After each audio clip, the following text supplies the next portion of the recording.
Je remercie d'abord la jeunesse communiste d'avoir répondu positivement à notre invitation aujourd'hui.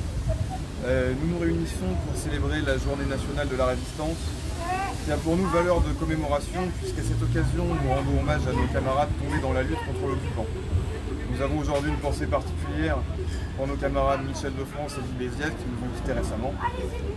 Cette journée nationale fait référence à la première réunion du Conseil national de la résistance le 27 mai 1943. Les communistes ont plus que pris leur part à ce grand mouvement de libération et d'émancipation qui, sur les cendres du combat, a construit la France d'après-guerre et son modèle social si constamment attaqué depuis. Pour nous, cette journée est aussi le moment de saluer la mémoire de nos camarades tombés dans la lutte contre l'occupant allemand et le régime collaborationniste.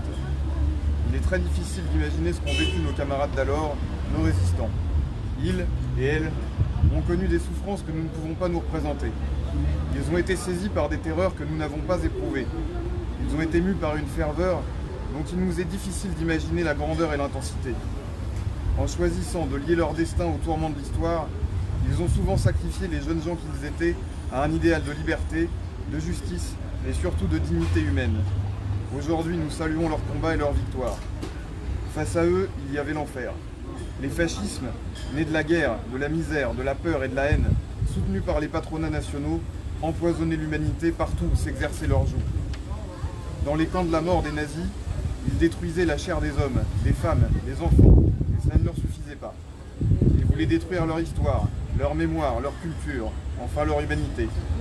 C'est pourquoi aujourd'hui encore, nous communistes, sommes les frères et les sœurs en humanité de tous les déportés, les torturés, les exécutés, résistants, communistes, homosexuels, handicapés, syndicalistes, toutes celles et tous ceux foudroyés par la grande machine de violence et de mort de l'Allemagne nazie. Il y a quelques années, on entendait parfois que dans certains pays, l'Allemagne, l'Espagne, la Grèce, les peuples étaient, du fait de leur histoire, immunisés contre le fascisme.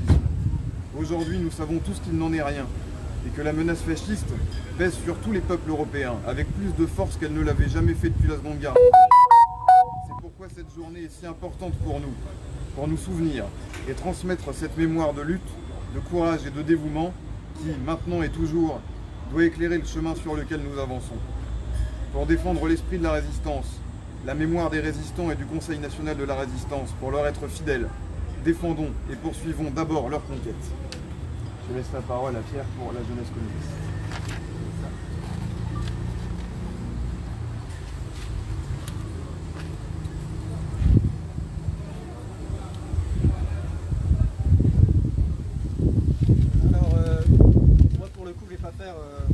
Je vais pas faire dans l'historique parce que on sait à peu près tous pourquoi on est là, on sait très bien en général ce qui s'est passé, on connaît tous assez la barbarie nazie, la violence, la terreur qui s'est exercée partout sur le territoire national et particulièrement ici en zone interdite. Les massacres d'abord et puis les rafles ont été d'une violence incroyable. On sait peut-être pas assez mais on sait quand même ce qui s'est passé. Et notre devoir, à nous en tant que communistes, en venant porter ici hommage à nos morts, aux morts du Parti communiste, aux morts des jeunes communistes, aussi la jeunesse qui s'est énormément engagée dans la résistance, c'est pas de ressasser le passé. Quand on est jeune communiste, quand on est jeune en général, mais quand on est communiste aussi, et quand on est jeune tout court, on a besoin de modèles. Et la résistance, c'est un modèle. C'est un modèle pour la jeunesse française et c'est un modèle en vérité pour tous les Français.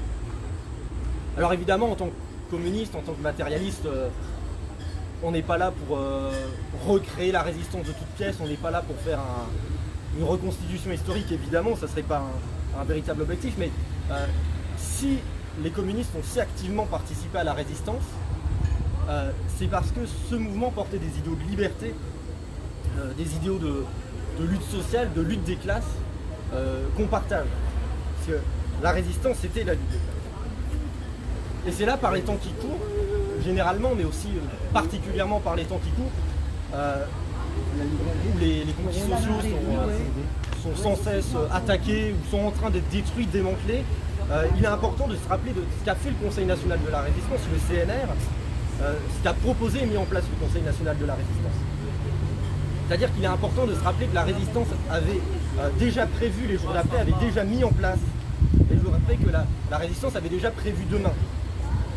Et les mêmes qui ont versé leur sang pendant la guerre, les communistes qui ont pris le maquis, qui se sont fait torturer, qui ont donné leur vie quelquefois pour la lutte, ont ensuite construit le programme des Jours Heureux, ont ensuite construit le programme du Conseil national de la résistance.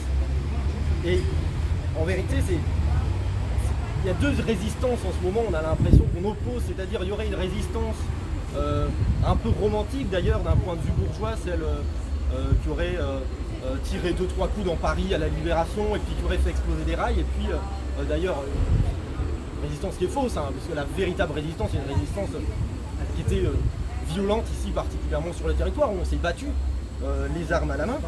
Et puis d'un autre côté, il y aurait les bolcheviks qui auraient mis en place ce programme national, ce programme des Jours Heureux, programme du CNR, qui d'ailleurs a bien fonctionné. En vérité, c'est la même résistance.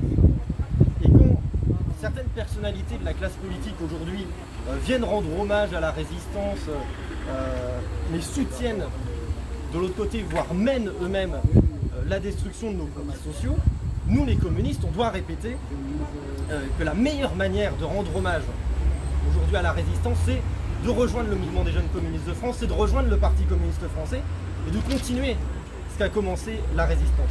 C'est-à-dire la lutte contre le fascisme d'abord, mais aussi la lutte contre le capitalisme ensuite, la lutte contre le libéralisme, la lutte contre la destruction de nos conquis sociaux et la conquête de nouveaux droits. Voilà ce que c'est qu'être un héritier de la résistance. Alors oui, être communiste aujourd'hui, c'est avoir une énorme responsabilité sur le dos, avoir un énorme héritage, mais je crois que je peux dire au nom des jeunes communistes du Nord que c'est ça qui nous fait nous battre et que c'est ça qui va nous faire gagner. Et je terminerai en citant Ambroise Croizat, père de la sécurité sociale, grand syndicaliste, grand communiste dont les mots résonnent avec une grande actualité. Jamais nous ne tolérerons qu'un seul avantage de la sécurité sociale soit mis en péril. Nous défendrons à en perdre la vie et avec la plus grande énergie cette loi humaine et de progrès. Vive la résistance, vive le PCF et vive le mouvement des jeunes communistes.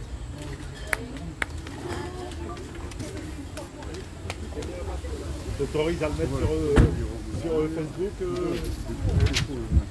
ton message. Est-ce que tu m'autorises ?